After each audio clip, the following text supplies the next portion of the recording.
தேசிய முற்போக்கு திராவிட கழகத்தினுடைய மறைந்த தலைவர் கேப்டன் அவரெல்லாம் வணங்கி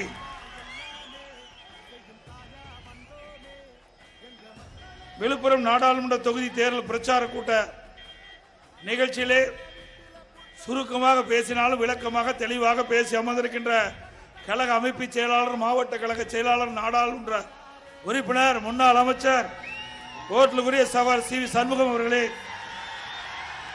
முன்னாள் அமைச்சர், கழக அமைப்பு செயலாளர் அண்ணன் செஞ்சி ராமச்சந்திரன் அவர்களே, வழக்கறிஞர் பிரிவு இணை செயலாளர் திரு இ பாலமுருகன் அவர்களே, நம்முடைய கழக கூட்டணி வெற்றி வேட்பாளர் அதிமுகவுடைய கழக வெற்றி வேட்பாளர் அறிவிச்சாளர் திரு ஜே பாக்கியராஜ் அவர்களே,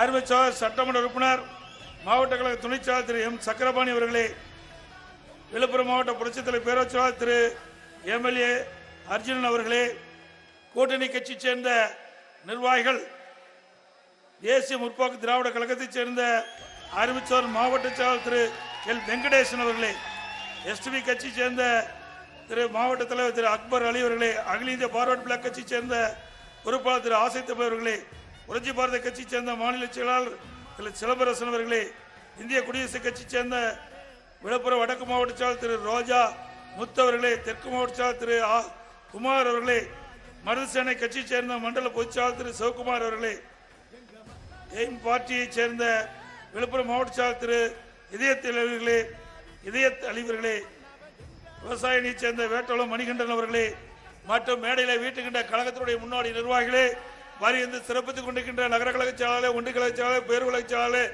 கிளை கழக செயலாளர், வார்டு கழக செயலாளர், கழகத்திலே பல்வேறு பொறுப்புகளை வைக்கின்ற நிர்வாகிகளே, உள்ளாட்சி பகுதிகளே, முன்னாள் கூட்டுறவு சங்க நிர்வாகிகளே, பெரியவர்களே, தாய்மார்களே, வாக்காளர் மக்களை, விவசாயிகளே, விவசாய தொழிலாளர்களே, பத்திரிகையாளர்களே, ஊடகங்களே, அத்தனை பேருக்கும் என்னுடைய முதற்க நடி கலந்த வழக்கத்தை உறுத்தாக்கி நம்முடைய கழக வெற்றி வேட்பாளர் திரு ஜே பாக்கியராஜ் அவர்களை கழகத்தின் சார்பாக நிறுத்தப்பட்டிருக்கின்றோம். அவர் நல்லவர், வல்லவர், திறமையானவர், கூப்பிட்ட குரலுக்கு ஓடோடி வந்து உங்களுக்கு உதவி செய்யக்கூடிய பண்பாளர். அவருக்கு உங்களுடைய பொன்னான வாக்கினை இரட்டலை சின்னத்தில் வாக்களித்து வெற்றி பெற செய்யுங்கள். நமது சின்னம் புரட்சி தலைவர் எம்ஜிஆர் சின்னம், அம்மாவின் சின்னம், விவசாயியின் சின்னம், தொழிலாளியின் சின்னம், தாய் குலத்தின் சின்னம், வெற்றி சின்னம். வாக்களிப்பீர் இரட்டலைக்கு. இன்றைக்கு ஸ்டாலின் அவர்கள் மாநிலத்திலே ஆட்சி செய்கின்றார். மத்தியிலே பாரதிய ஜனதா கட்சி ஆண்டு கொண்டிருக்கின்றது. இரண்டு கட்சிகளுமே மக்களுக்கு எந்த நன்மையும் கிடைக்கப்பெறவில்லை. மத்தியில் ஆளுகின்ற கட்சிகள் இன்றைக்கு தேசிய அளவிலே தான் ஒரு பார்வை இருக்கின்றது. மாநில கட்சிகளை மாற்றான் தாய் பிள்ளைகளை போல இன்றைக்கு பார்த்துக் கொண்டிருக்கின்றார்கள். இன்றைக்கு அவர் ஆளுகின்ற மாநிலத்திற்கு சிறப்பு நிதி என்று லட்சக்கணக்கான கோடியை அங்கே செலவழித்து அந்த மாநிலம் வளர்ச்சி வருகிறது.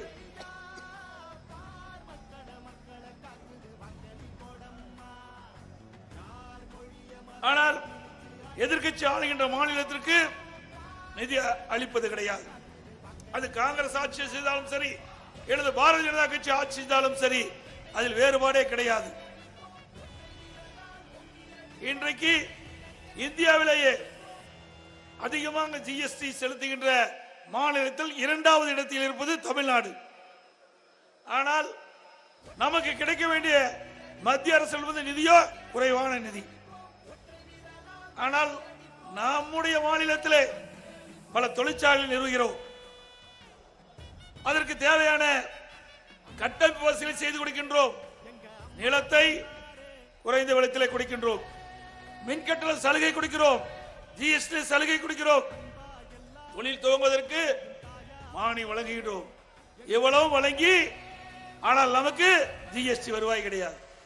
எங்கே உற்பத்தி ஆகி வேற மாநிலத்தில் விற்கின்ற பொழுது அங்கேதான் அந்த ஜிஎஸ்டி போகிறது.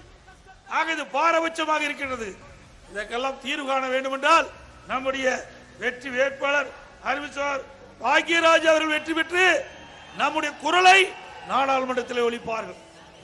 நமக்கு கிடைக்க வேண்டிய மாநில பங்கு உரிமைகளை பெற்றுத் தருவதற்கு நம்முடைய பிரதிநிதி தேவை. அதை இந்த விழுப்புரம் நாடாளுமன்ற தொகுதி மக்கள் அவரை வெற்றி பெற செய்து நம்முடைய குரல் நாடாளுமன்றத்தை ஒழிக்க ஒரு வாய்ப்பை தாருங்கள் என்று அன்போடு இந்த நேரத்தில் கேட்டுக்கொள்ள விரும்புகின்றேன். இன்றைக்கு மாநிலத்தில் ஆளுகின்ற கட்சி ஆட்சி பொறுப்பேற்று 3 ஆண்டு காலமாகிறது. இந்த 3 ஆண்டு காலத்திலே இந்த ஆட்சி என்ன திட்டத்தை கொண்டு வந்து மக்களுக்கு நிறைவேற்றிக்கிறார் என்று பார்த்தால் ஒன்றும் கிடையாது. இந்த ஆட்சியாளர்கள் அதிகார மையங்கள் அதிகம். 4 அதிகார மையங்கள் இருக்கின்றன. இந்த தமிழகத்துக்கு 4 முதலமைச்சர் இருக்கின்றார்கள். 1 திரு ஸ்டாலின், 2 உதயநிதி ஸ்டாலின், 3 சபரீஸ்வரன், 4 திரு ஸ்டாலினுடைய மனைவி துர்கா ஸ்டாலின். ஆக 4 பேர் இந்த தமிழகத்தை ஆட்டி படைத்துக் கொண்டிருக்கின்றார்கள். எல்லா இலாக்காவிலும் ஊழல் செய்த இலாக்காவே இல்லை. கலெக்ஷன், கமிஷன், கரப்ஷன் அது சரியா நடக்கின்ற ஒரே ஆட்சி திமுக ஆட்சி தான். இன்றைக்கு தமிழகத்திலே ஊழல் மலிந்து விட்டது. மக்களுக்கு நன்மை கிடைக்கவில்லை. ஒரு பக்கம் விலைவாசி உயர்வு பெண்ணை முட்டிக் கொண்டிருக்கின்றன. இன்றைக்கு அனைத்து இந்திய அண்ணா திராவிட முன்னேற்ற கழக ஆட்சி இருக்கின்ற வரை விலைவாசியை கட்டுப்பாட்டுக்குள் வைத்திருந்தோம். ஏழை மக்கள் எந்த பாதிப்பும் இல்லாமல் அண்ணா திமுக ஆட்சி பார்த்துக் கொண்டது. இன்றைக்கு விடியா திமுக ஆட்சியில அரிசி 1 கிலோ 18 ரூபா உயர்ந்து விட்டது. சக்கரை விலை உயர்வு, பருப்பு விலை உயர்வு, எண்ணெய் விலை உயர்வு, இன்றைக்கு மளிகை சாமான்கள் அத்தனையும் விலை உயர்ந்து விலைவாசி விண்ணை முட்டுகின்ற அளவிற்கு இன்றைக்கு தமிழகத்திலே நிலவரம். ஆக இதையெல்லாம் இந்த விடியா திமுக ஆட்சியிலே கவலைப்படுவதில்லை. அது குடும்ப கட்சி, குடும்பத்தை மட்டும்தான் சிந்தித்துக் கொண்டிருக்கின்றார் இன்றைய முதலமைச்சர். நாட்டை பற்றி கவலைப்படாத ஒரு முதலமைச்சர். அது கட்சி அல்ல, அது ஒரு கார்பரேட் கம்பெனியா தான் மக்கள் பார்த்துக்கிட்டு இருக்காங்க. கட்சியா இருந்தா மக்களுக்கு என்ன கஷ்டம், துன்பம், துயரம், வேதனை இதையெல்லாம் பார்த்து செயல்படுத்துவாங்க. ஆனா அது கட்சி அல்ல, கம்பெனியா போன காரணத்தினால இந்த நாட்டு மக்கள் அவதிப்படுகின்ற காட்சி இந்த அவல ஆட்சியில பார்த்துக்கிட்டு இருக்கிறோம். என்ன சொல்ல போனா எப்ப பார்த்தாலும் ஸ்டாலின் பேசுவதெல்லாம் அண்ணா திமுக பற்றி, என்னை பற்றி அவதூறு பேச்சு, வேற ஒன்று இல்ல. சட்டியில் இருந்தா ஆப்பையில வரும். சரக்கு இல்லாத கட்சி திமுக கட்சி. எந்த திட்டத்தையாவது செஞ்சிருந்தா சொல்ல முடியும். ஆனா அண்ணா திமுக அப்படி இல்ல. பல்வேறு திட்டங்களை செயல்படுத்தி நாட்டு மக்களிடத்திலே நற்பெயர் பெற்ற இயக்கம் அண்ணா திமுக இயக்கம், அண்ணா திமுக அரசாங்கம். இன்றைக்கு திராவிட முன்னேற்ற கழக ஆட்சியில இடம்பெற்றுகின்ற அமைச்சர்கள் பல பேர் நீதிமன்றத்தில் படிக்கட்டில் ஏறி இறங்கி கொண்டிருக்கின்றார்கள். இந்த காட்சியெல்லாம் நீங்க பார்த்துட்டு இருக்கிறீங்க. இதையெல்லாம் மறைப்பதற்கு வேண்டுமென்றே திட்டமிட்டு விடியா திமுக முதலமைச்சர் அண்ணா திமுக நிர்வாகிகள் மீது பொய் வழக்கு போடுவது, தகவல் தொழில்நுட்ப பிரிவு நிர்வாகிகள் மீது வழக்கு போடுவது, நம்முடைய நாடாளுமன்ற சட்டமன்ற மீது பொய் வழக்கு போடுவது, முன்னாள் அமைச்சர் மீது பொய் வழக்கு போடுவது, இதையெல்லாம் மிரட்டி பார்க்கிறார்கள். திரு ஸ்டாலின் அவர்களே, பொன்மனச்சம்பல் புரட்சி தலைவர் எம்ஜிஆர் இருக்கின்ற போதே மிரட்டி பார்த்தீர்கள், ஒன்றும் நடக்கல. அம்மா இருக்கின்ற பொழுது எவ்வளவு பொய் வழக்கு போட்டீர்கள், அண்ணா திமுக முடக்க முடியல. இருவரும் தலைவர்களோடு, இருவரும் தலைவருடைய அருள் ஆசையோடு அனைத்து இந்திய அண்ணா திராவிட முன்னேற்ற கழகம் வெற்றி நடை போட்டுக் கொண்டிருக்கிற ஸ்டாலின் அவர்களே, உங்களை போல 1000 ஸ்டாலின் வந்தாலும் அண்ணா திமுக ஆசைத்து பார்க்க முடியாது. அது வலிமையான கட்சி, மக்கள் செல்வாக்கப்பட்ட கட்சி.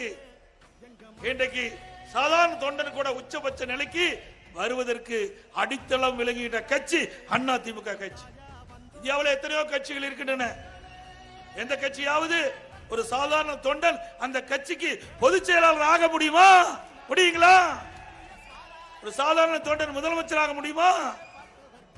இன்னைக்கு திமுகவில் எடுத்துங்க, திரு கருணாநிதி இருந்தார், அதற்கு பிறகு ஸ்டாலின் இருக்கிறார், இப்ப உதயநிதி ஸ்டாலின் கொட்டுவதற்கு முயற்சிக்கிறார், அது நடக்காது. அதுக்கு பிறகு இன்பநிதி வர்றதுக்கு சில மந்திரிகள் இப்பவே அவரை புகழ்ந்துட்டு இருக்காங்க. கொடுமை. ஏன் அந்த கட்சியில் ஆளே இல்லையா? எத்தனை பேர் அந்த கட்சிக்காக தியாகம் பண்ணிருக்காங்க, அந்த கட்சிக்காக உழைத்தவர்களுக்காக. ஆனா திராவிட முன்னேற்ற கழக கட்சி பொறுத்தவரைக்கும் அது குடும்ப கட்சி என்று ஆகிவிட்டது. அந்த திராவிட முன்னேற்ற கழகத்தில் திரு கருணாநிதி குடும்பத்தை சேர்ந்தவர்கள் தான் பதவிக்கு வர முடியும், அதிகாரத்துக்கு வர முடியும், வேற எவரும் வர முடியாது. திரு ஸ்டாலின் பேசுகிறார் போராட்டத்திலாம், எடப்பாடி பழனிசாமி குடும்ப கட்சிக்கிறாரு. ஆமா, என் குடும்ப கட்சி தான், எங்க கட்சிக்காரங்களா குடும்பமா இருக்கிறன்னு பாக்குற, சரி பரவாயில்ல பாக்குற, அதுல ஒரு ஆளை எடுத்து கட்சிக்கு தலைவராக்கு, அதுல ஒருத்தர் எடுத்து கட்சிக்கு முதலமைச்சரான அறிவியே, அதுக்கு மனம் இல்லையே. அப்ப வரும்போது அவருடைய சொந்த குடும்பத்தை சேர்ந்தவர் தான் அரசியலை பிரதிபலிக்க வேண்டும். அவர் குடும்பத்தை சேர்ந்தவர் தான் அதிகாரத்துக்கு வர வேண்டும். அந்த குடும்பத்தை சேர்ந்தவர் தான் அந்த கட்சிக்கு தலைவராக வர முடியும். அந்த குடும்பத்தை சேர்ந்தவர் தான் முதலமைச்சராக வருவதற்கும் தகுதியானவர்கள். ஆனா குடும்பம் என்று சொல்வதெல்லாம் வெறும் வார்த்தை. ஆனா அதிமுக அப்படி அல்ல. இந்தியாவிலேயே ஜனநாயகம் உள்ள ஒரு கட்சி என்றால் அது அனைத்து இந்திய அண்ணா திராவிட முன்னேற்ற கழக கட்சி தான். ஆகதான் திரு ஸ்டாலின் எத்தனையோ அவதாரம் எடுத்து பார்த்தார். அதிமுக ஒன்றும் பண்ண முடியல. இந்த அதிமுக உடைக்க முயற்சித்தார், ஒன்று நடக்கல. அவரோட சேர்ந்தவங்க எல்லாம் எதை தூக்கிட்டு உங்களுக்கே தெரியும். இந்த அதிமுகவுக்கு யாரெல்லாம் துரோகம் செய்கின்றார்களோ அவர்களுக்கெல்லாம் இப்படிப்பட்ட தண்டனை தான் ஆண்டவன் வழங்குவார். இருவரும் தலைவர்கள் பார்த்துக் கொண்டிருக்கின்றார்கள். யாரெல்லாம் நல்லது செய்கிறார்களோ அவருக்கெல்லாம் வாய்ப்பு வந்து கொண்டே இருக்கும். யாரெல்லாம் துரோகம் செய்கின்றார்களோ அவரெல்லாம் வீதிக்கு சென்று கொண்டே இருப்பார்கள். அது மக்களிடத்திலே காட்சியாக பார்த்துக் கொண்டிருக்கின்றார்கள். இதுதான் அனைத்து இந்திய அண்ணா திராவிட முன்னேற்ற கழகம். சில தலைவர்கள் இப்பொழுது முளைத்து விட்டார். இன்னும் 5 வருஷம் கூட முழுசா வரல. அந்த தலைவர் பார்த்து சொல்றாரு, அண்ணா திமுக அழிச்சிட்டு வரான்.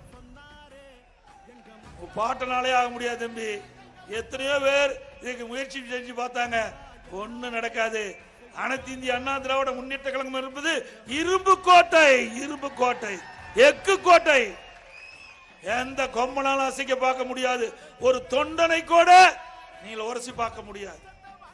இது தொண்டனால் உருவாக்கப்பட்ட கட்சி, தொண்டனால் ஆளக்கூடிய கட்சி, தொண்டன் நின்று நடத்துகின்ற கட்சி. ஆகவே வலிமையுள்ள கட்சி, உழைப்பாளில் நிறைந்த கட்சி, உழைப்பொன்றே நம்பி இருக்கின்ற ஒரே கட்சி அதிமுக கட்சி, அதிமுக கொண்டன் நிர்வாகி. ஆகவே இப்படி எல்லாம் மிரட்டி பார்த்து அதிமுகவை பணி வைக்கலாம் நினைச்சிடாதீங்க. அதிமுக நான் ஏற்கனவே பல மீட்டிங்கில் சொன்னேன்.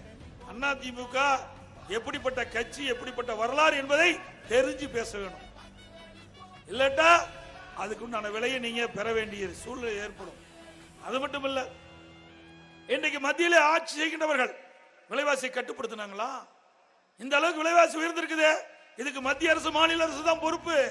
அவங்க ஆட்சி செய்யறாங்க. சிந்திச்சு பாருங்க. 2014 இன்றைக்கு ஆட்சியில் இருக்கும்போது இன்றைக்கு இதே டீசல் பெட்ரோல் விலை மத்தியில எண்ணி பார்க்க வேண்டும். 2014 பாரதிய ஜனதா ஆட்சி மலர்கிறது.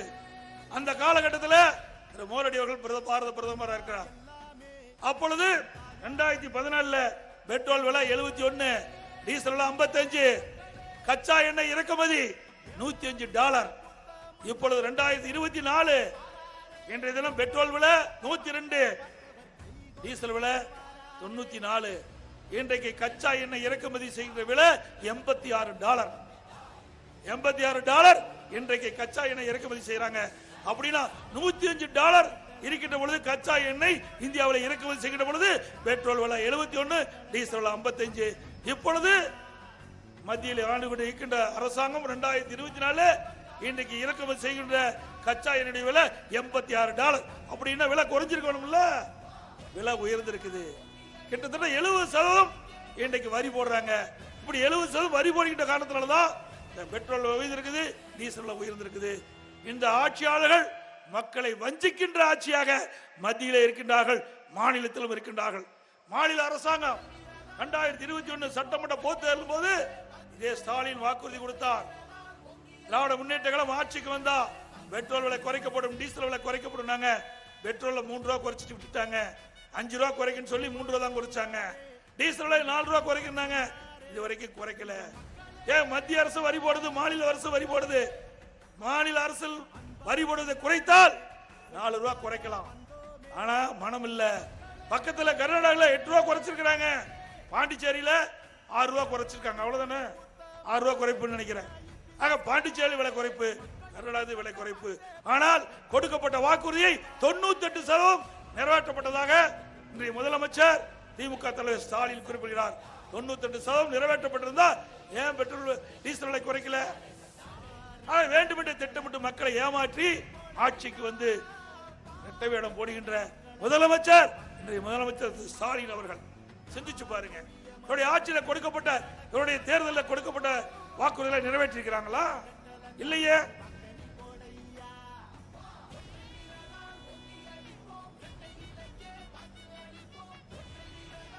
இன்றைய தினம் திராவிட முன்னேற்ற கழகத்தில் 520 அறிவிப்புகளை வெளியிட்டாங்க. 520 அறிவிப்புகளை ஒரு 10 அறிவிப்பு தான் நிறைவேற்றிருக்கிறாங்க. ஏனைய அறிவிப்புகள் எதுவுமே நிறைவேற்றல. ஆனா சட்டமன்றத்தில் பேசுறார் முதலமைச்சர், 98% அறிவிப்புகளை நிறைவேற்றப்பட்டதாக. பொதுக்கூட்டத்தில் பேசுறார், 98 அறிவிப்புகள் 2021 தேர்தல் அறிவிக்கப்பட்டது நிறைவேற்றப்பட்டதாக. அத்தனையும் பச்சை பொய். என்ன செஞ்சிருக்கிற? ஒண்ணுமே கிடையாது. 100 நாள் வேலை திட்டம் 150 நாளாக உயர்த்துற, இதுவரைக்கும் நிறைவேற்றல. 100 நாள் வேலை திட்டத்தில் பணிபுரிகின்ற தொழிலாளர்களுக்கு ஊதிய உயர்வு கொடுக்கல. ரேஷன் கடையில் சக்கரை 1 கிலோக்குள்ள 2 கிலோ உயர்வு கொடுக்கல. கேஸ் மானியம் மாதந்தோறும் 100 ரூபாய் கொடுப்பாங்க, குடும்பத்துக்கு கொடுக்கல. இன்றைக்கு நம்முடைய இளைஞர்கள் கல்வி கடன் வங்கியிலே வாங்கினது ரத்து செய்யல. அதற்கு மேலாக அந்த தேர்தல் அறிக்கை, திமுக தேர்தல் அறிக்கையில் குறிப்பிட்டிருக்காங்க, திராவிட முன்னேற்ற கழகம் ஆட்சிக்கு வந்தா திருமண உதவி திட்டம் 27,000 30,000, திருமண உதவி திட்டம் 50,000 60,000 சொன்னாங்க. ஆனா ரத்தே பண்ணிட்டாங்க. தேர்தல் கொடுத்த வாக்குறுதியை ரத்து பண்ணிட்டாங்க. இதுதான் விடியா திமுக ஆட்சியுடைய நிலைப்பாடு. அத்தியாவசிய பொருட்கள் வெண்ணை முட்டிக் கொண்டிருக்கின்றன, கட்டுப்படுத்த இந்த அரசால் முடியவில்லை. அதோட கட்டுமான தொழில்கள் இன்றைக்கு சிமெண்ட் அதிமுக ஆட்சியில் 190 ரூபாய், இன்றைக்கு 390 ரூபாய் ஒரு மூட்டை. செங்கல் விலை உயர்வு, ஜல்லி விலை உயர்வு, எம்சாண்ட் விலை உயர்வு, கம்பி 30,000 ரூபாய்க்கு ஒரு டன் கம்பி வித்தது, இன்றைக்கு 65,000 ஒரு டன் கம்பி. ஆக இனிமேல்லாம் யாரும் வீடு கட்ட முடியாது, கனவுல வீடு கட்டிக்கலாம். திமுக ஆட்சியில் கனவுல மட்டும் வீடு கட்டலாம். ஆக மத்திய மாநில ஆட்சிகள் இந்த கட்டுமான தொழில் செய்கின்றவர்கள் கடுமையாக பாதிக்கப்பட்டிருக்காங்க. வீடு கட்டுவோர் கடுமையாக பாதிக்கப்பட்டிருக்காங்க. ஏழை எளிய நடுத்தர மக்கள் வீடு கட்டுற ஆசையே போய்விட்டது இந்த ஆட்சியில். அப்படிப்பட்ட நிலைமை அந்த தேர்தல் அறிக்கையில் குறிப்பிட்டிருக்கிறாங்க. இப்படி கட்டுமான பொருட்கள் விலை ஏறுகின்ற பொழுது அத்தியாவசிய பட்டியலில் சேர்க்கப்பட்டு அது குறைக்கப்படும். இதுவரைக்கும் அதுக்கு செயல் வடிவமே கொடுக்கல, அதுக்குண்ட நடவடிக்கை எடுக்கல. அதோட மத்திய அரசு இன்றைக்கு தமிழகத்தில் ஜிஎஸ்டி மூலமாக லட்சக்கணக்கான கோடி மத்திய அரசுக்கு வரியா போகுது. ஆனா மத்திய அரசு நமக்கு கிடைக்க வேண்டிய வரி ரொம்ப குறைவு. ஆக மத்திய மாநில அரசு மக்களுக்கு பாதகத்தை விளைவித்துக் கொண்டிருக்கிறது. இன்றைய தினம் மாநில அரசை பொறுத்த வரைக்கும் பல்வேறு துறைகளில் ஊழல் கொடிகட்டி போறது. உதாரணத்துக்கு சொல்ல வேண்டும்னா, இன்றைக்கு பிராந்தி கடையில் தமிழ்நாடு முழுவதும் 6,000 பிராந்தி கடை இருக்குது. அதுல ஒரு நாளைக்கு 1 கோடி பாட்டில் விற்குது. ஒரு பாட்டிலுக்கு 10 ரூபா வாங்கினாங்க. ஒரு பாட்டிலுக்கு 10 ரூபா வாங்கினாங்க. அப்படி என்றால் ஒரு நாளைக்கு 10 கோடி, மாசத்துக்கு 300 கோடி, வருஷத்துக்கு 3,600 கோடி இந்த மதுபான கடையில பாட்டில் வித்தது மட்டும் ஊழல் செய்த அரசாங்கம் விடியா திமுக அரசு. அதுல பாத்தீங்கன்னா அவரை பற்றி ஸ்டாலின் சொல்றார், செந்தில் பாலாஜி ஒரு செயல் வீரர், அவரை சிறையில் அடைச்சிட்டாங்க. முந்தைய காலத்துல ஸ்டாலின் கரூருக்கு கூட்டத்துக்கு போறார். அப்ப செந்தில் பாலாஜி பத்தி பேசுறார். அப்போ அந்த நம்முடைய எல்இடியில பாருங்க அதை என்ன பேசுறாரு. அமைச்சர் செந்தில் பாலாஜி இன்னைக்கு பாத்தீங்கன்னா அவர் மட்டும் இல்ல, ஒட்டுமொத்தமாக பாலாஜியினுடைய தம்பி இந்த கரூர் மாவட்டத்தை தன்னுடைய கட்டுப்பாட்டில் வச்சிருக்கிறாரு. கட்டுப்பாடுனா கொள்ளையடிக்கிறதுல, ஊழல் செய்யறதுல, லஞ்சம் வாங்குறதுல அந்த கட்டுப்பாட்டில் வச்சிருக்கிறாரு. தம்பி எல்இடியில வரல, மாத்தி போடு. எல்இடியில காணாம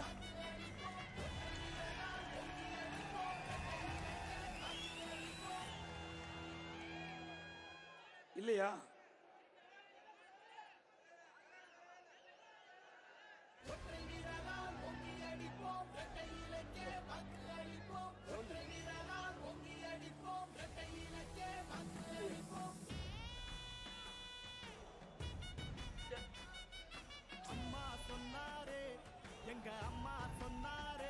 எப்ப எடுக்குதே இல்லையா சொல்லு, இல்லையா இல்ல இல்லையா?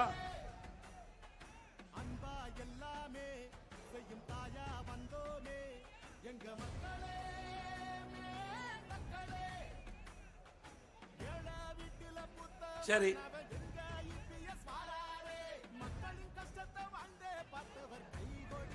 எப்ப போட தம்பி.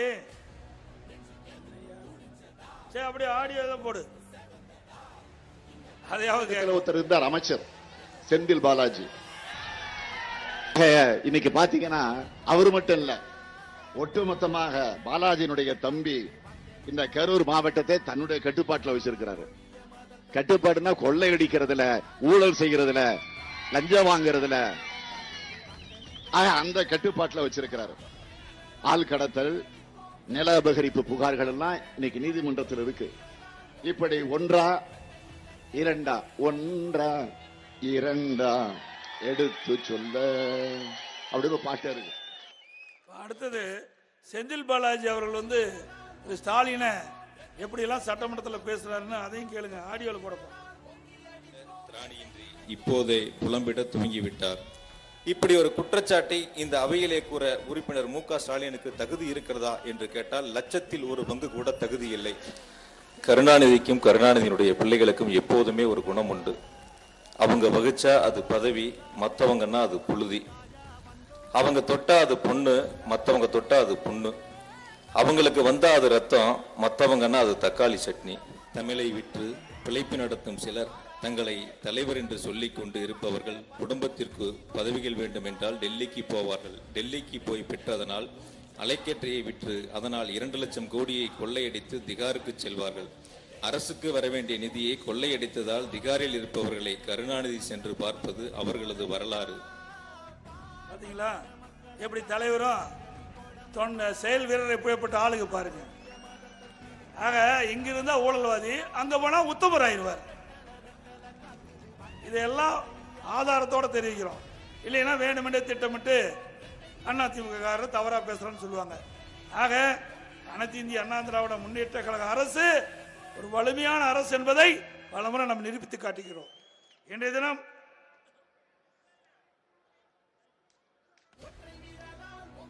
இன்றைக்கு மத்தியில் திரு ஸ்டாலின் எப்படியாவது ஆட்சிக்கு அதற்கு அதிகாரத்துக்கு வரணும்னு துடிக்கிறார். அதுக்கு என்ன காரணம்னா, ஏற்கனவே டூஜி ஸ்பெக்டர் ஊழல் உங்களுக்கு எல்லாம் தெரியும்.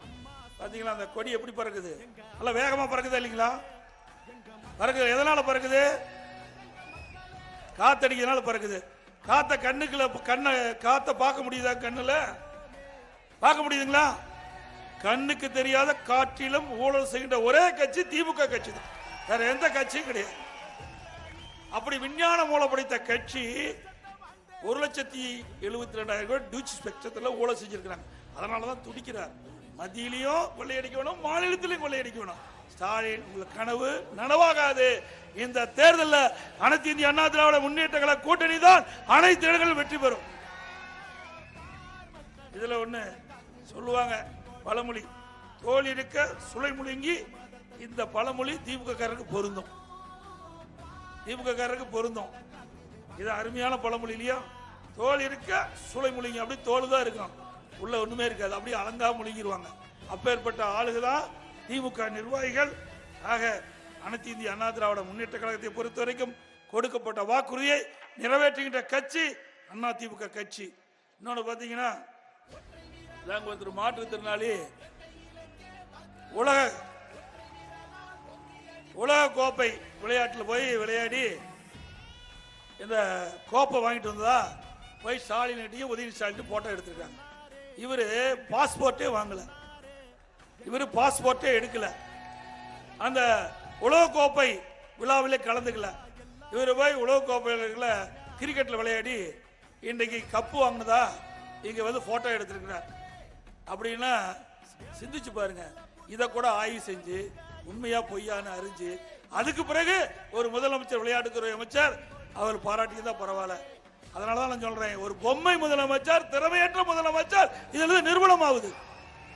சரி, அப்படித்தான் இருக்கிறீங்க, அந்த கப்பையாவது கரெக்டா காட்டுறியான்னு பார்த்தா அப்பாட்ட ஒரு கப்பு காட்டுறாரு, இங்க மகன்கிட்ட ஒரு கப்பு காட்டுறாரு. பாருங்க, இதெல்லாம் விளம்பரத்திற்காக இன்றைக்கு திரு ஸ்டாலினுடைய அரசாங்கம் இந்த விளம்பரத்திற்காக இப்படிப்பட்ட நிகழ்வெல்லாம் இன்றைக்கு நடத்தி கொண்டிருக்கிற ஒரே அரசாங்கம் விடியா திமுக அரசாங்கம். இன்னைக்கு எங்க பார்த்தாலும் போதைப் பொருள் இல்லாத இடமே கிடையாது. கஞ்சா விற்காத இடமே கிடையாது. இன்றைக்கு மாணவர்கள் இளைஞர்கள் கஞ்சாவுக்கு அடிமையாகி இன்றைக்கு என்ன செய்வதென்றே தெரியாம இன்றைக்கு எங்க பார்த்தாலும் கொலை திருட்டு வழிப்பறிவு பாலியல் வன்கொடுமை தான் தொடர்ந்து நடந்துகிட்டு இருக்குது. நடக்காத நாளே இல்லை. நீங்க தொலைக்காட்சி திறந்தா போதும் இதுதான் செய்தி, பத்திரிகை பார்த்தா இதுதான் செய்தி.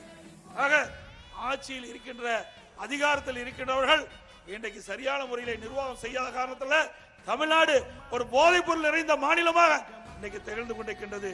இன்னைக்கு மாணவர்களையும் இளைஞர்களையும் காப்பாற்ற வேண்டிய சூழ்நிலை ஒவ்வொரு பெற்றோரும் இருக்கின்றார்கள்.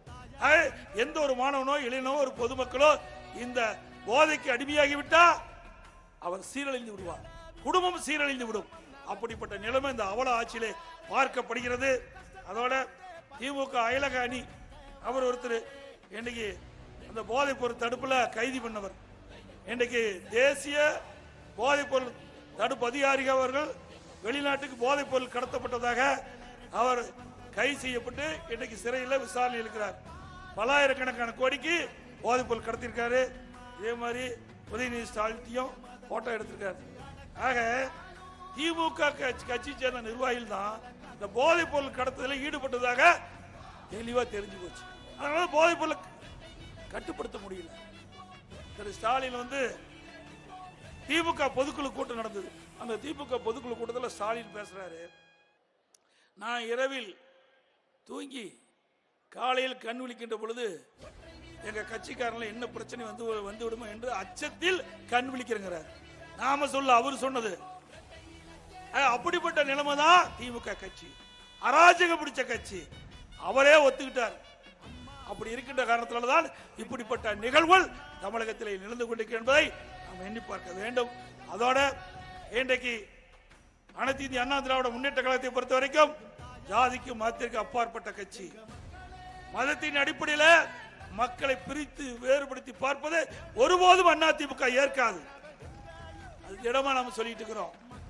ஆனா சில பேர் சிறுபான்மை மக்களை தன் பக்கம் இழுப்பதற்காக ஏதாவது ஆசை காட்டிக் கொண்டிருக்கின்றார்கள். சிறுபான்மை மக்கள் எண்ணி பார்க்க வேண்டும். அனைத்து இந்திய அண்ணா திராவிட முன்னேற்ற கழக ஆட்சி தமிழகத்தில் 30 ஆண்டு காலம் இருந்தது. எந்த இடத்திலும் சிறுபான்மை மக்கள் பாதிக்கல.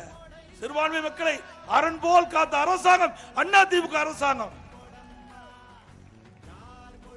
அது மட்டுமல்ல, இன்றைய தினம் விடியா திமுக அரசு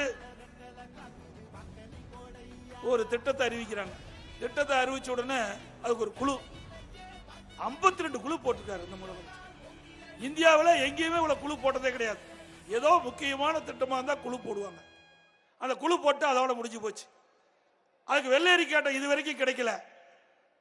ஆக இந்த அரசாங்கம் குழு அரசாங்கம். எல்லா துறைக்கும் செயலாளர் இருக்கிறாங்க. திரு சண்முகம் அவர்களுக்கு தெரியும், எல்லா துறைக்கும் செயலாளர் இருக்காங்க. அந்த செயலாளர் மட்டத்தில் எந்த திட்டத்தை கொண்டு போனாலும் அவர் நிறைவேற்றி தருவாங்க. அவருக்கு மேல ஒரு குழு போட்டா அந்த செயலாளர் எப்படி வேலை செய்வாங்க? சுத்தி விட்டுக்கிட்டே இருக்கிறாங்க. இந்த குழு தானே போட்டுட்டு பார்க்கலாம், எங்கிட்ட தானே பேப்பர் வரும் அப்படின்னு சுத்தி விட்டுட்டே இருக்கிறாங்க. அதனால இந்த குழு போட்டதுனால எந்த பயனும் கிடையாது. இந்த திமுக அரசாங்கம் போட்ட திட்டங்கள் எல்லாம் இன்னைக்கு பூஜ்ஜியம் ஆயிடுச்சு. அதோட திரு ஸ்டாலின் பேசுறதெல்லாம் இந்தியாவிலேயே தமிழகம் முதன்மை மாநிலம். அவருடைய சகாக்கள்லாம் பேசுவது, அவருடைய அமைச்சர்லாம் பேசுவது, அவரு சில நேரத்தில் பேசுறார். இந்தியாவிலேயே நான் தான் சூப்பர் முதலமைச்சர். எதுல? கடன் வாங்கல சூப்பர் முதலமைச்சர். போன ஆண்டு இந்தியாவில் பல மாநிலம் இருக்குது, அதிகமா கடன் வாங்கின முதல் மாநிலம் தமிழ்நாடு. இது வரைக்கும் 3 லட்சம் கோடி கடன் வாங்கிட்டாரு. இதெல்லாம் நீங்க தான் கட்டணும், வேற யாரும் கட்ட போறது இல்ல. எல்லாத்துக்கும் வரி போட்டு தானே கட்ட முடியும். ஆட்சி பொறுப்பேற்று 3 ஆண்டு காலத்தில் 3.5 கோடி கடன் வாங்கி மக்களை கடனாளியாக்கிய அரசாங்கம் விடியா திமுக அரசாங்கம். இன்னைக்கு இந்த ஆட்சியில மின்கட்டண உயர்வு 52% உயர்த்திட்டாங்க. விடியா திமுக ஆட்சியில் 52% உயர்வு. அதுபோல வீட்டு வரி இன்னைக்கு நகராட்சி, இந்த விழுப்புரம் நகராட்சி இன்றைக்கு நகராட்சியில் வீட்டு வரி 1000 ரூபாய் கட்டினா 2000 ரூபாய் 100% உயர்த்திட்டாங்க. கடவரி இன்னைக்கு 1000 ரூபாய் கட்டிட்டு இருந்தீங்களா 2500 ரூபாய் 150% உயர்த்திட்டாங்க. பீக் அவர் தொழிற்சாலைக்கெல்லாம் 6 லிருந்து 9 வரைக்கும் டபுள் சார்ஜ். கடைக்கு நீங்க பயன்படுத்தீங்களா டபுள் சார்ஜ். கரண்ட் பில் கட்ட வேணும்.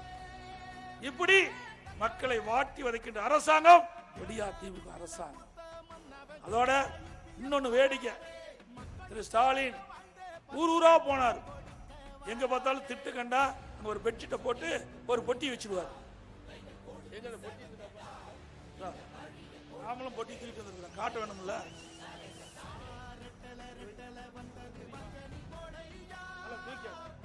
இந்த மாதிரி பொட்டி கொண்டு போய் ஒரு மேடையில் வச்சிருவாரு.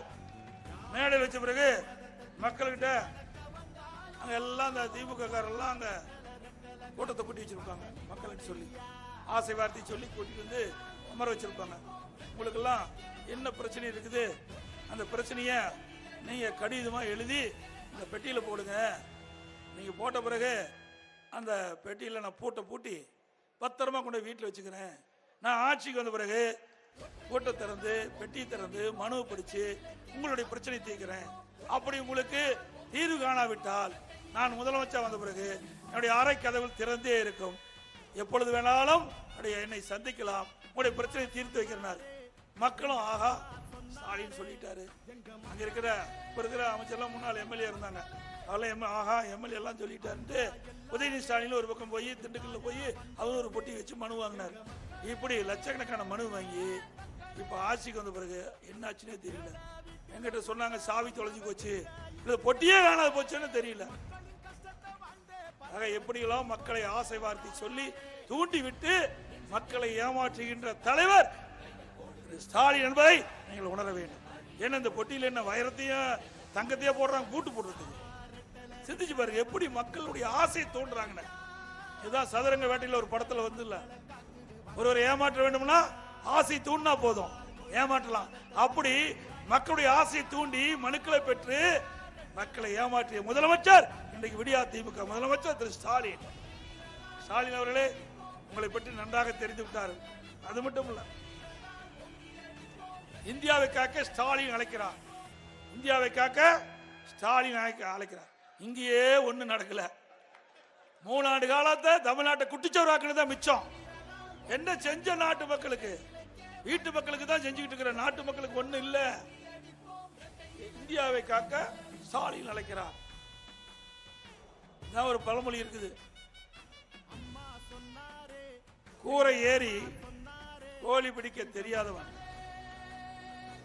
வானம் ஏறி வைகுண்டம் போனான் அப்படின்னு ஒரு பழமொழி. இது ஸ்டாலினுக்கு பொருத்தமா இல்லையா?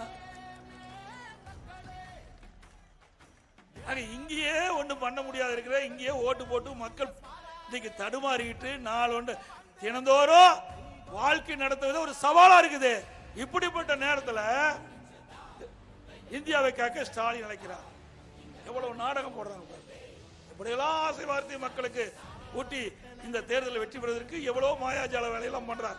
ஒன்று நடக்காது. தமிழ்நாட்டு மக்கள் விவரமானவர்கள், சிந்தித்து பார்க்கக்கூடியவர்கள், எது சரி தவறு என்று தராசில் எடை போட்டு தீர்ப்பளிக்கக்கூடிய நீதிபதிகளாக தமிழ்நாடு வாக்காளர் இருக்கிறார் திரு ஸ்டாலின் அவர்களே. அதோடு விடியா திமுக ஆட்சி வந்தவருக்கு அனைத்து இந்திய அண்ணா திராவிட முன்னேற்ற கழகத்தில் போட்ட திட்டங்கள் எல்லாம் நிறுத்திட்டார். இன்றைக்கு ஏழை எளிய மக்களுக்கு சிகிச்சை அளிப்பதற்காக அம்மா மினி கிளினிக் கொண்டாந்தோம், அதையும் ரத்து பண்ணிட்டேன். அம்மா இருசக்கர வாகனம் கொண்டாந்தோம், அதையும் ரத்து பண்ணிட்டேன். அதோட அம்மா சிமெண்ட் கொண்டாந்தோம், அதையும் ரத்து பண்ணிட்டேன். ஆக ரத்து பண்ணதான் சாதனை படிச்சிருக்கா ஸ்டாலின், வேற ஒண்ணும் பண்ணல. அதோட எங்க பார்த்தாலும் கள்ளச்சாராய விற்பனை. நேற்று தினம் பாத்தீங்கன்னா திருச்செங்கோட்டில் திமுக கவுன்சிலருடைய குடோன்ல 5000 கோடி சரக்கு, 5 கோடி சரக்கு, 5 கோடி மதிப்புள்ள சரக்க கைப்பற்றிருக்கிறாங்க. அதுல எரிசாராயத்தை கொண்டு வந்து அதுல தண்ணி கலக்கி கலர் கட்டி பாட்டில போட்டு விற்பனை செஞ்சிருக்கிறாங்க. 5 கோடி. அதுல வந்து பல பாட்டில் மதுபான நிறுவனத்தெல்லாம் பிடிச்சிருக்காங்க. அங்க அந்த கள்ள மதுபான தயார் பண்ணி இன்றைக்கு மாவட்டம் முழுவதும் பல்வேறு மாவட்டத்துக்கு அனுப்பிச்சிருக்காங்க. அந்த வந்ததுதான் விழுப்புரத்துக்கு செங்கல்பட்டுக்கு வந்து அந்த கள்ள மதுபானத்தை அருந்தி பல பேர் வந்துட்டாங்க. சாராய்க்கு ஆச்சவருக்கு இருந்தா 10 லட்சம், சாராயம் குடிச்சவர் இருந்தா 10 லட்சம். இதுதான் திமுக வாடிக்கை. அப்புறம் ஏன் குடிக்காம இருப்பாங்க? குடிக்கிறவனுக்கு 10 லட்சம் கொடுத்து இருந்தா எப்படி நாடு? வேற எதுக்கோ மக்கள் இருக்கிறாங்க, ஒரு வாகனத்துல போறாங்க, ஆக்சிடென்ட் ஆயிடுறாங்க, இறந்துறாங்க, அதுக்கு இவ்வளவு பணம் கொடுக்கறது இல்ல. ஆக விடியா திமுக ஆட்சியில இன்னைக்கு கள்ளச்சாராயம் ஆறாக பெருக்கெடுத்து ஓடுது. இதை கட்டுப்படுத்த இந்த ஆட்சியால் முடியல. அதுக்கு திமுக காரணம். நேற்றைய தினம் மட்டும் 5 கோடி ரூபாய் சரக்கு ஒரு இடத்துல பிடிச்சிருக்காங்க. எப்படி காவல்துறைக்கு தெரியாம 2 ஆண்டு காலமாக இந்த மது பான ஆள நடந்திருக்கும். இன்னைக்கு காவலருக்கு பாதுகாப்பு இல்ல. இந்த ஒரு மாசத்துக்கு முந்தைய ஆவடியில 2 காவலர் ரோந்து பணிக்கு போனாங்க. அங்க இருக்கிற ரவுடிகளை நிறுத்தி அந்த பைக் பிடிக்கிட்டு போயிட்டாங்க. காவலர் பைக் பிடிக்கிட்டு போயிட்டான். கனிமொழி பொதுக்கூட்டத்துக்கு பெண் காவலர் நிறுத்தி இருந்தாங்க. அங்க திமுக 2 பேர் போய் பாலியல் வன்கொடுமை செஞ்சு அந்த அம்மா போய் பெண் போலீஸ் போய் போலீஸ் ஸ்டேஷன்ல புகார் கொடுக்குது. 2 நாள் புகாரை பதிவு செய்யல. காவலருக்கு இப்படிப்பட்ட நிலைமை, பொதுமக்களுக்கு எப்படிப்பட்ட நிலைமை என்பதை எண்ணி பாருங்க. பொதுமக்களுக்கு பாதுகாப்பு இல்ல, அதோட பெண்களுக்கும் பாதுகாப்பு இல்ல. ஆக இப்படிப்பட்ட நிலைமை தான் தமிழகத்தில் இருக்குது. சட்ட ஒழுங்கு அடியோடு சீர்கெட்டு போச்சு. ஸ்டாலின் இன்னைக்கு அறிக்கை விட்டிருக்கார், பாலியல் வன்கொடுமையில அதிமுக ஆட்சியில் நடந்ததுன்னு. ஸ்டாலின் அவர்களே 2019 அனைத்து இந்திய அண்ணா திராவிட முன்னேற்ற கழக ஆட்சி நடக்கின்ற பொழுது 8 பாலியல் வன்கொடுமை தான் வழக்கு பதிவு செய்யப்பட்டது. 2022ஆம் ஆண்டு திராவிட முன்னேற்ற கழக ஆட்சி, ஸ்டாலின் காவல்துறை அமைச்சராக இருக்கிற 58 பேர் 58 பாலியல் வன்கொடுமை வழக்கு பதிவு செய்யப்பட்டது.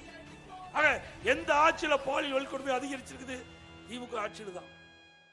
இப்படி விடியா திமுக ஆட்சியில மக்கள் படுகின்ற துன்பத்தை விடிகாலம் பிறக்க வேண்டும் என்று சொன்னால் இந்த தேர்தலில் நம்முடைய வெற்றி வேட்பாளர் அருமை சகோதரர் பாக்யராஜ் அவர்கள் பல லட்சம் வாக்கு வித்தியாசத்தில் வெற்றி பெற வேண்டும்.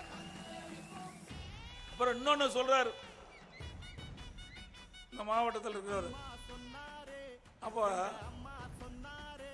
திரு அன்புமணி ராமதாஸ் அவர் பேசுறாரு, நாங்க அண்ணா திமுக கூட்டணி இருந்தாலும் சரி, திமுக கூட்டணி இருந்தாலும் சரி, ஐயோ பிச்சை போடுங்க, ஐயோ பிச்சை போடுங்க, ஐயோ பிச்சை போடுங்க போடாரு.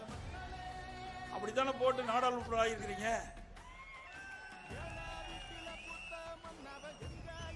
அது மட்டும் இல்ல, இன்றைக்கு அனைத்து இந்திய அண்ணா திராவிட முன்னேற்ற கழக ஆட்சியில் தான் ஜாதிவாரி கணக்கெடுப்பு எடுப்பதற்கு உத்தரவு போட்டது நாங்க.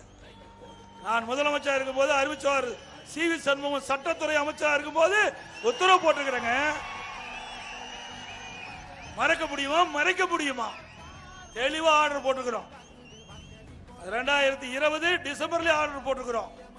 ஆனா அதுக்கு பின்பு வந்த அரசாங்கம், ஸ்டாலின் அரசாங்கம், அத காலத்தை நீடித்து கொடுக்க காரணத்தினால காலாவதி ஆயிட்டது. அனைத்து இந்திய அண்ணா திராவிட முன்னேற்ற கழக அரசு தொடர்ந்திருந்தால் ஜாதி வாரி கணக்கெடுப்பு நிறைவு பெற்றிருக்கும். இப்போ பாரதிய ஜனதாவோட போய் கூட்டணி வச்சிருக்கிறீங்க, அங்க ஜாதி வாரி கணக்கெடுப்பு நடத்த மாட்டோம் என்று சொல்லிட்டேங்க. அப்ப உங்க கொள்கை என்னாச்சு? என்னாச்சு? ஒவ்வொரு முறை தேர்தல் வரும்போது கூட்டணி மாற்றி மாற்றி கூட்டணி வச்சு வெற்றி பெறுவாங்க. இப்படித்தான் நிலைமை. நம்மை பற்றி விமர்சனம் செய்யறாங்க. அதிமுக பொறுத்த வரைக்கும் கொடுக்கப்பட்ட வாக்குறுதியை நிறைவேற்றிட்ட அரசு அதிமுக அரசாங்கம். கூட்டணி தர்மம் என்று சொன்னால் அது அதிமுகவுக்கு தான் பொருந்தும், வேற எந்த கட்சிக்கு பொருந்தாது. அது மட்டுமல்ல, திரு மோடி அவர்கள் சொல்றாரு வாரிசு அரசியலுக்கு முற்றுப்புள்ளி வைக்கிறாரு. இப்போ கூட்டணி இருக்கிற கட்சி என்ன கட்சி? அது வாரிசு அரசியல் தானே. உங்க கட்சி, உங்க கூட்டணியில் வாரிசு அரசியல் இடம்பெற்றது இல்ல. அவர்கள் எல்லாம் சந்தர்ப்ப சூழ்நிலைக்கு தக்கவாறு தங்களுடைய நிலைப்பாட்டை மாற்றிக் கொள்வார்கள். ஆனால் அனைத்து இந்திய அண்ணா திராவிட முன்னேற்ற கழகத்தை பொறுத்த வரைக்கும் ஒரே நிலைப்பாடுதான், அதிலிருந்து எப்பொழுதும் மாற மாட்டோம். அது எங்களோட கூட்டணி வைக்கிறவர்கள் யாராக இருந்தாலும் கூட்டணி தர்மத்தின்படி நாங்கள் நடந்து கொள்வோம். ஆனால் சில பேர் சில காலத்திற்கு அவளுக்கு சந்தர்ப்பம் கிடைக்கின்ற பொழுது எங்களோடு கூட்டணி அமைத்து அவருடைய சாதமாக பயன்படுத்தி மற்றவர்களை உதாசனப்படுத்திக் கொண்டிருக்கின்றார்கள். அதற்கெல்லாம் இந்த தேர்தலில் ஒரு விடுவி காலம் பிறக்கும். அதோட நீட் தேர்வு பேசிக்கிட்டே இருக்கார். நீட் தேர்வு நீட் தேர்வை கொண்டு வந்தது காங்கிரசும் திமுகவும். 2010 மத்தியில் ஆட்சியில் இருந்து காங்கிரஸ் ஆட்சி. அப்பொழுது காங்கிரஸ் மந்திரி சபையில திமுக இடம்பெற்றது. 2010 December 21 medical council of India வெளியிடுறாங்க, நோட்டிபிகேஷன் வெளியிடுறாங்க. அப்போ நோட்டிபிகேஷன் தான் ஆதாரத்தோட சொல்லணும். எப்ப பார்த்தாலும் எடப்பாடி பழனிசாமி வந்த பிறகுதான் நீட் தேர்வு வந்தீங்களே. நீட் தேர்வை கொண்டு வந்தது திராவிட முன்னேற்ற கழகம் காங்கிரஸ் ஆட்சி இருக்கும் போது தான் கொண்டு வந்தாங்க. அதை தடுத்து நிறுத்துவதற்கு கடுமையான முயற்சி எடுத்தது அதிமுக அரசு, அதிமுக கட்சி.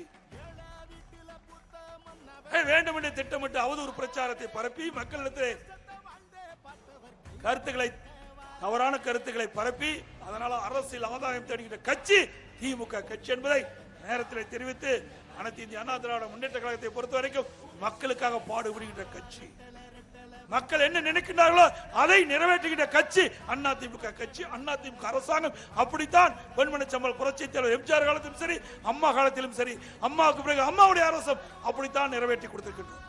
இன்னைக்கு அனைத்து இந்திய அண்ணா திராவிட முன்னேற்ற கழக ஆட்சியில குடிமராமத்து திட்டத்தை கொண்டு வந்தோம். ஏரி குளம் குட்டை எல்லாம் தூர்வாரணும். இன்னைக்கு விவசாயிகள் செழிச்சிருக்காங்க. அனைத்து இந்திய அண்ணா திராவிட முன்னேற்ற கழக ஆட்சியிலே நம்முடைய விவசாய தொழிலாளிக்கு பசு வீடுகளை கட்டி கொடுத்தோம். இன்றைக்கு விவசாய தொழிலாளிகள் ஏற்றம் பெற பசுமாடுகளை கொடுத்தோம், ஆடுகளை கொடுத்தோம், கோழிகளை கொடுத்தோம். பொருளாதாரம் ஏற்றம் பெற எண்ணற்ற திட்டங்களை வழங்கினோம். இது அதிமுக ஆட்சியுடைய சாதனை. உங்களுடைய ஆட்சியில் ஒரு சாதனையாவது சொல்லுங்க பார்க்கலாம்.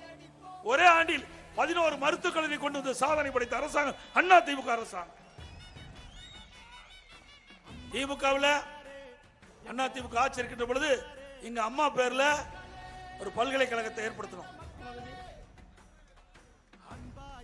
இந்த ஏழை எளிய மக்கள், இங்க பின்தங்கிய மக்கள், இந்த பகுதி மக்களுக்கு கல்வி பெருக வேண்டும், கல்வி வளர்ச்சி அடைய வேண்டும் என்பதற்காக ஒரு பல்கலைக்கழகத்தை அம்மா பேர்ல துவக்கணும்.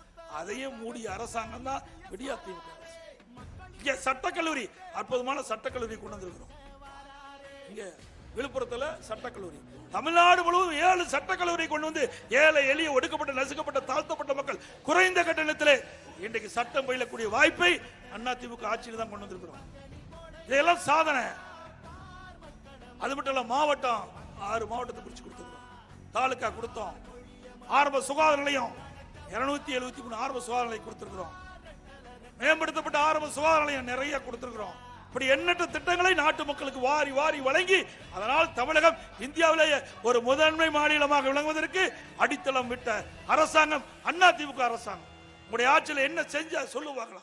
எந்த இடத்துலயாவது அனைத்து இந்திய அண்ணா திராவிட முன்னேற்ற கழக ஆட்சி இருண்டாட்சின்னு சொல்லிட்டு இருக்காரு. உங்களுடைய ஆட்சி சிறப்பான ஆட்சி. என்ன சான்று, என்ன திட்டத்தை கொண்டு வந்தா அதனால மக்களுக்கு என்ன நன்மை கிடைச்சது? 3 ஆண்டு காலம் எதுவுமே கிடையாது. 30,000 கோடி கொள்ளையடிச்சு தான் மிச்சம். 30,000 கோடி கொள்ளையடிச்சுட்டாங்க. அந்த கொள்ளையடித்த பணத்தை எல்லாம் வெளிநாட்டிலே முதலீடு செய்வதற்கா இன்றைக்கு வெளிநாடு பயணம் மேற்கொண்டதாக மக்கள் பேசிக்கிறாங்க. அனைத்து இந்திய அண்ணா திராவிட முன்னேற்ற கழக வெற்றி வேட்பாளர் அறிவித்தார் திரு பாக்கியராஜ் அவர்களுக்கு இரட்டை சின்னத்திலே வாக்களித்து வெற்றி பெற செய்யுங்கள். தமிழர் உரிமை மீட்போம், தமிழ்நாடு காப்போம். தமிழர் உரிமை மீட்போம், தமிழ்நாடு காப்போம். நான் சொல்றத அப்படியே உரத்தக்கள் சொல்றேன். ஒற்றை விரலால் ஓங்கி அடிப்போம், ஒற்றை விரலால் ஓங்கி அடிப்போம், ஒற்றை விரலால் ஓங்கி அடிப்போம். விடியா திமுக ஆட்சியை வீட்டுக்கு அனுப்புவோம், விடியா திமுக ஆட்சியை வீட்டுக்கு அனுப்புவோம்.